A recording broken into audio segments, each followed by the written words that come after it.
बिस्मिल्लाहिर्रहमानिर्रहीम। अस्सलामु अलैकुम वरहमतुल्लाहि वबरकातुहू। अय्यामे माह रमदान मुबारक की ख़ास दुआएं आपकी खिदमत में पेश करनी है।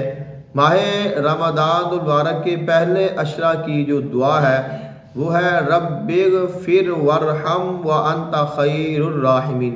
पहला अशरा रहमत का होता है तो आपने ये दुआ पढ़नी है रब्बिग़फिर वरहम व अंता खैरुर राहिमीन।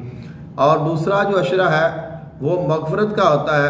और माह रमदान मुबारक के दूसरे अशरे की दुआ ये है अस्तग़फ़िरुल्लाह रब्बी मिन कुल्ली ज़ंबिन व अतूबु इलैह। आपने दूसरे अशरा में इस्तिग़फ़ार करनी है क्योंकि ये मग़फ़िरत का अशरा होता है।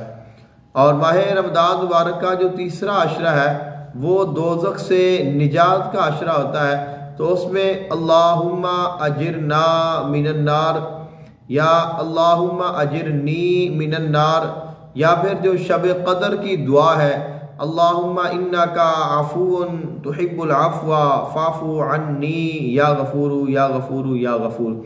इसके अल्फाज में कुछ कमी बेशी है, कुछ ज़्यादा अल्फाज पढ़ते हैं, कुछ कम पढ़ते हैं। तो जितना भी आप पढ़ लेंगे या आका अलैहिस्सलाम ने पढ़ने का हुक्म इरशाद फरमाया है तो आपने शब क़दर में खुसूसन ये दुआ पढ़नी है अल्लाहुम्मा इन्नका अफ़ूउन करीमुन तुहिब्बुल अफ़्वा फ़अफ़ू अन्ना या गफ़ूरु या गफ़ूरु या गफ़ूर।